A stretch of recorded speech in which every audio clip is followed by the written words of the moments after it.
Bienvenida, bienvenido.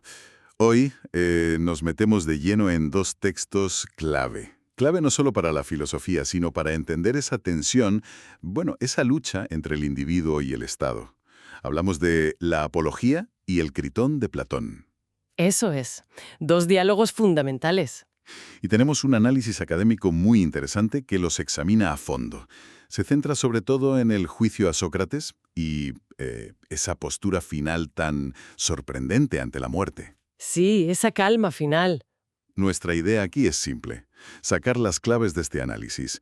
A ver, ¿por qué narices condenaron a Sócrates? ¿Qué defendía él en realidad, más allá de las típicas frases hechas? Claro, ir más allá. Y sobre todo, la gran pregunta, ¿cómo se come que desafía a Atenas en el juicio y luego, en la celda, parezca aceptar la ley sin más? O sea, ¿cómo encaja la apología con el Critón? Menudo nudo, ¿eh? Pues eso vamos a intentar desentrañar. Un legado complejo y, la verdad, a veces un poco incómodo. Vamos a ello. Empecemos, si te parece, por la apología. El análisis la ve no solo como, bueno, la defensa de Sócrates ante el tribunal. Va más allá. Mucho más. La presenta casi como un texto fundacional de la filosofía política. Pone ahí, en carne viva, esa relación tan tensa, casi frágil, entre el pensar libre y el poder, la ciudad. Exacto, el conflicto salta a la vista desde el principio. Las acusaciones formales eran muy serias. Corromper a los jóvenes y la impiedad. Impiedad. ¿Eso qué significaba exactamente? Pues básicamente no creer en los dioses que reconocía la ciudad. Y algunos añadían que introducía dioses nuevos, privados, como su famoso daimonion. Cargos muy graves en Atenas. Casi traición, ¿no? Sí, olían muy mal en ese contexto. Pero lo que este análisis recalca es que, en el fondo, lo que estaba en el banquillo era la propia filosofía, ese derecho, tan molesto para algunos, a cuestionarlo todo, A no callarse, a no dar nada por sentado. a preguntar. Y aquí, claro, el contexto histórico es vital. El análisis insiste mucho en esto. Fundamental. El juicio es en el 399 a.C. Atenas venía de un trauma tremendo, la derrota contra Esparta en la guerra del Peloponeso. Y peor aún, acababa de sufrir el régimen de los 30 tiranos. Una dictadura brutal impuesta por Esparta. Duró poco, pero fue sangrienta. Y la democracia acababa de restaurarse, en el 403. Hacía poquísimo. La ciudad estaba... Pues imagínate, herida, paranólica, con muchas cuentas pendientes. Totalmente. Y fíjate, un dato que da el análisis que a mí me parece revelador. Los principales acusadores de Sócrates, gente como Anito, Meleto, Figuras conocidas. eran demócratas importantes, de los que habían luchado contra los 30 tiranos. Eso es, gente de la resistencia democrática, digamos. Y esto es clave porque, al mismo tiempo, y aquí viene lo complicado, A ver, varios de los amigos, discípulos, gente cercana a Sócrates, habían sido piezas centrales de esa tiranía odiada. ¿cómo quiénes? Pues Critias, nada menos que el líder de los 30, y era pariente de Platón. O Cármides, tío de Platón, también implicado. O sea que las compañías de Sócrates eran, como poco, Sospechosas. Muy sospechosas para los demócratas que acababan de volver al poder. claro. Y si a eso le sumas la figura de Alcibíades, otro antiguo protegido de Sócrates, un tipo brillante, carismático, pero, bueno, un traidor para Atenas, se pasó a Esparta. Vaya historial. Pues imagínate el cuadro. Aunque Sócrates nunca tuvo un cargo político y las acusaciones formales eran otras, toda esta red de relaciones pues le ponían el punto de mira. Le hacía parecer antidemocrático, o al menos cercano a los enemigos de la democracia. Exacto. El ambiente político era irrespirable, lleno de rencor, de sospechas. No fue un juicio limpio ni objetivo, ni de lejos. Y el análisis también menciona unas acusaciones anteriores, más antiguas, más populares, digamos, Sí, las que venían de la calle, del sentir popular. y apunta directamente a una comedia, Las nubes de Aristófanes. ¿Qué tiene que ver una obra de teatro cómica aquí? Pues muchísimo más de lo que parece. Las nubes se estrenó muchas décadas antes del juicio, en el 423 a.C. Mucho antes, sí. Y Aristófanes pinta un Sócrates, bueno, es una caricatura brutal. Un charlatán que vive en las nubes, literalmente.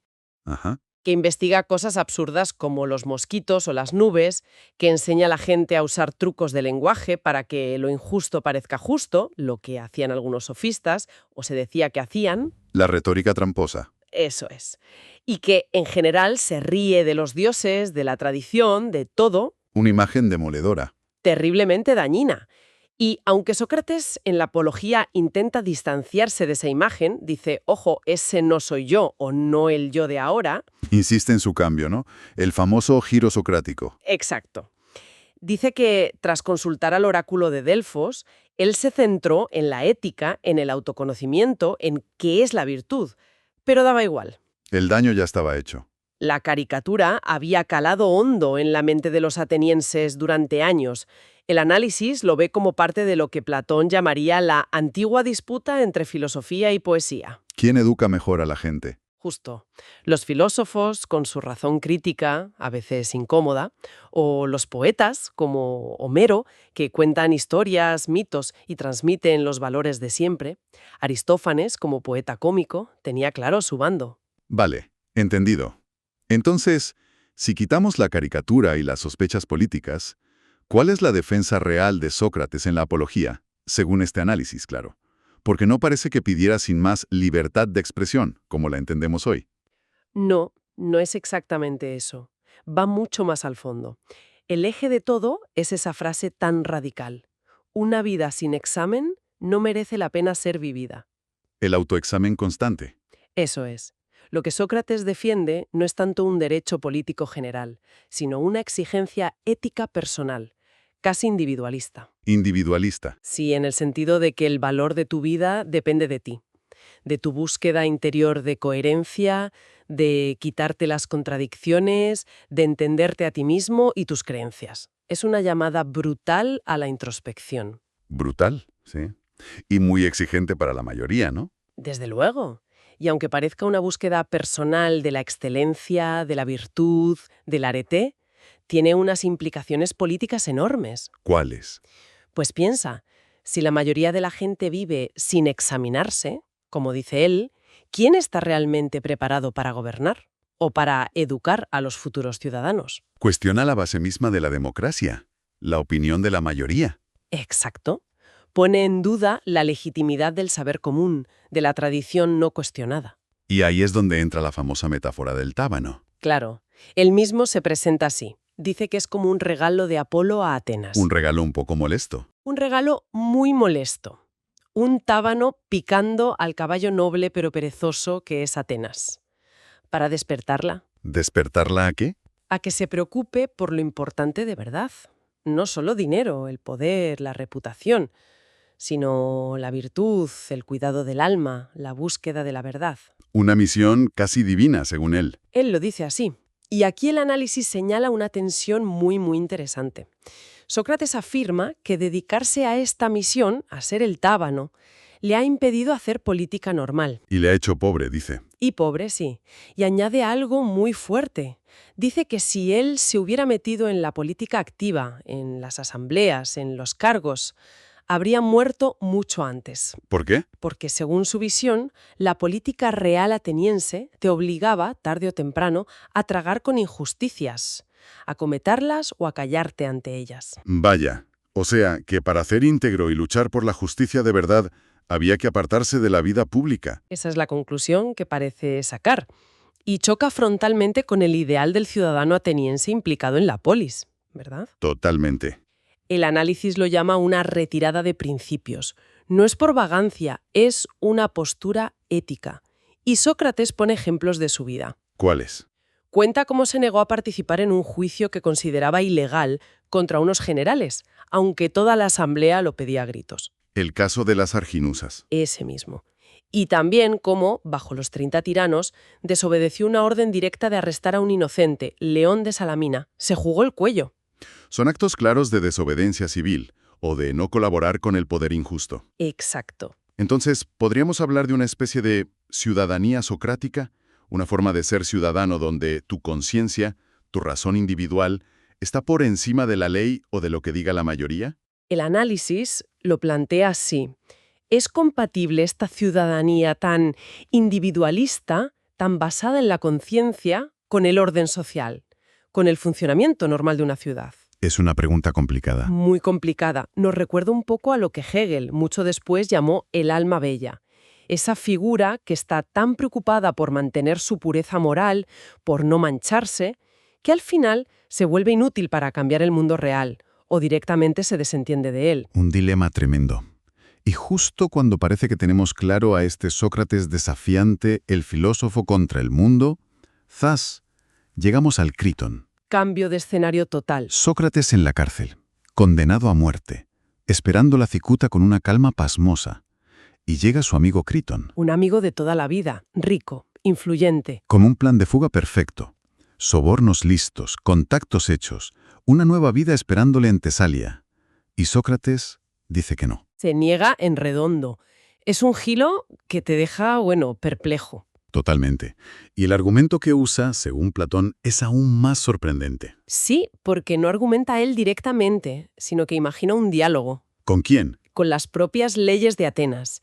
Las personifica, y son ellas las que le convencen de no escapar. ¿Y qué le dicen las leyes? Pues su argumento principal es demoledor. Le dicen, Sócrates, si huyes, si desobedeces esta sentencia, aunque sea injusta, no solo te salvas tú, estás atacando, destruyendo a las propias leyes que te permitieron nacer aquí, que te educaron, que te protegieron. Es como atacar a tus propios padres. Exacto, usan esa metáfora. Las leyes, como padres y educadores, le dicen que sería una ingratitud terrible, una violencia contra el fundamento mismo de la ciudad. Es un argumento muy potente a favor de la obediencia. Potentísimo. Le dicen más, has vivido aquí 70 años, Sócrates, voluntariamente. Te has beneficiado de nuestras leyes, las de matrimonio, las de educación, las de propiedad. Nunca intentaste irte a otra ciudad, ni cambiar estas leyes por los medios legales si no te gustaban. O sea que al quedarse, aceptó las reglas del juego. Eso argumentan las leyes. Dicen que ha hecho un pacto tácito, un acuerdo implícito. Vivir en Atenas significa obedecer sus leyes. Romper ese pacto ahora solo por salvar el pellejo. Sería una injusticia. Una injusticia mayor, dicen, que la que él está sufriendo. Sería poner su interés particular por encima del bien común, del orden que permite que la ciudad exista. Pero vamos a ver, esto es una defensa a ultranza de obedecer la ley siempre. Parece justo lo contrario del Sócrates de la Apología, el que ponía su conciencia por encima del tribunal. Ahí está el quid de la cuestión. ¿Cómo explica el análisis esta contradicción tan bestia? Porque son como dos Sócrates diferentes, ¿no? Esa es la gran pregunta que recorre todo el análisis. Y la respuesta no es fácil ni única. El análisis explora varias vías. ¿Por ejemplo? Una primera opción es pensar que Platón, a propósito, nos muestra dos modelos éticos, dos lealtades que a veces chocan. ¿Cuáles? Por un lado, la lealtad a la razón filosófica, a la conciencia individual, a buscar la verdad caiga quien caiga, que es lo que vemos sobre todo en la Apología. ¿Y por otro? Por otro, la lealtad a la comunidad, a la ciudad, al orden legal que nos permite vivir juntos, que es lo que parece dominar en el Critón. ¿Y Platón nos deja ahí, con esa tensión sin resolver, como una elección trágica entre ser filósofo y ser ciudadano? Podría ser una lectura. Una elección que quizás el propio Platón vivió en carne propia al alejarse de la política activa tras la muerte de Sócrates. Interesante. ¿Y hay otras interpretaciones? Sí, el análisis propone otra, quizá más sutil. Tiene en cuenta el contexto de cada diálogo. ¿A quién se dirige Sócrates? A ver, explícame eso. La apología es un discurso público, ante 500 jueces. Es una defensa apasionada de su vida entera, de su misión filosófica. Vale. El Critón, en cambio, es una conversación privada, íntima, con un amigo, Critón, que es leal, buena persona, pero quizás no tan filósofo. Un buen ciudadano ateniense, sin más. Exacto. Y Critón está angustiado, preocupado por el qué dirán, por la reputación de Sócrates y la suya propia. Y seguramente se siente culpable por no poder salvar a su amigo. Entiendo. Entonces, la idea es que Sócrates adapta su mensaje. Esa es la hipótesis, que quizás Sócrates usa los argumentos de las leyes no porque sean su verdad más profunda en ese momento, que a lo mejor sigue siendo la de la apología, sino como una herramienta. ¿Una herramienta para qué? Para consolar a Critón, para darle argumentos que él, Critón, como buen ateniense, respetuoso de la ley, pueda entender y aceptar. para justificar por qué Sócrates no huye. Ah, para reconciliar a Critón con su decisión de morir. Eso es. Y de paso, para reafirmar ante Critón y ante otros ciudadanos como él que pudieran leer el diálogo la importancia de respetar las leyes para que la ciudad no se deshaga. Ostras, eso es muy sutil. O sea que Sócrates seguiría siendo coherente consigo mismo hasta el final, ¿En qué sentido? en el sentido de que desafía a la ciudad que le condena injustamente en la apología, y luego, en el Critón, afronta la muerte con esa misma calma filosófica, negándose a huir porque sería indigno. Sí. Pero en vez de justificar esa negativa con sus argumentos más radicales, quizás incomprensibles o inaceptables para Critón, la envuelve en un discurso sobre el deber cívico y el respeto a la ley, que Critón sí puede entender y valorar. Exactamente. Podría ser un último acto de maestría pedagógica socrática, ser fiel a su conciencia hasta la muerte, pero explicar esa fidelidad de una manera que refuerce el orden social para los demás, para los que no son filósofos. Un acto final que es a la vez súper individualista y paradójicamente muy cívico. Justo. El análisis concluye que Platón no nos pinta simplemente una tragedia, diseña la muerte de Sócrates como un martirio filosófico muy calculado, ¿Para qué? para limpiar la imagen de la filosofía, para que no se la viera como la palabrería peligrosa de la caricatura de Aristófanes, sino como la fuente del verdadero coraje, de la integridad moral, de la justicia. Para asegurar su prestigio futuro. Y el análisis no termina ahí. Nos lanza una última provocación. Nos hace mirarnos a nosotros mismos. Sí, nos interpela directamente. Dice que es casi automático ponernos del lado de Sócrates, verlo como el héroe de la libertad de pensamiento aplastado por una democracia intolerante. Pero, ¿es esa toda la historia? ¿O es la historia que nos gusta contarnos? ¿Estamos seguros de que Platón quería solo eso? El análisis nos pregunta si no estamos pasando por alto muy convenientemente las partes más incómodas de Sócrates que el propio Platón nos muestra. ¿Cómo cuáles? Pues su elitismo intelectual brutal, su crítica feroz a la democracia como el gobierno de los ignorantes, esa afirmación terrible de que las vidas de sus conciudadanos, si no se autoexaminaban, básicamente no valían nada. Son aspectos duros, ¿sí? Y plantean preguntas muy serias sobre los límites de la tolerancia, ¿no? Totalmente. ¿Hasta dónde debe una sociedad, incluso una que se dice abierta, tolerar a quien cuestiona sus cimientos más profundos? ¿La libertad de expresión lo justifica todo? ¿Siempre? O hay un punto en que la tolerancia ilimitada se convierte en, no sé, en dejadez, en nihilismo, donde ya nada importa, ninguna verdad se busca en serio. Los atenienses, nos recuerda el análisis, se tomaron a Sócrates muy en serio. Tan en serio que lo ejecutaron. Quizá porque vieron, con razón o sin ella, que su filosofía no era un pasatiempo intelectual inofensivo, era un desafío existencial a su modo de vida. Nos deja desde luego con una tensión ahí sin resolver, pero muy potente. La figura de Sócrates, vista a través de Platón y de este análisis, nos fuerza a encarar esa relación siempre difícil, a menudo conflictiva. Entre el individuo que piensa por libre y la comunidad a la que pertenece, entre la conciencia y la ley, entre buscar la verdad y la necesidad de convivir. Exacto. Y fíjate, una última cosa que sugiere el análisis, casi como una paradoja final para darle vueltas. Dime. Si Sócrates insiste tanto en la apología, en que él obedece a un dios, a Apolo, a su señal divina, el daimonion, Sí, lo presenta como una misión religiosa casi. vale, pues ¿cómo encaja esa fe tan personalísima, tan directa, con la acusación de impiedad? Con no creer en los dioses de Atenas. ¿Es verdad? ¿Qué tipo de religión es esa que se pone por encima de la religión oficial, de la de todos, y al mismo tiempo dice ser la única piedad verdadera, la auténtica obediencia a Dios? Otro nudo socrático más. Otro más. Algo sobre lo que seguir pensando mucho después de que acabemos aquí.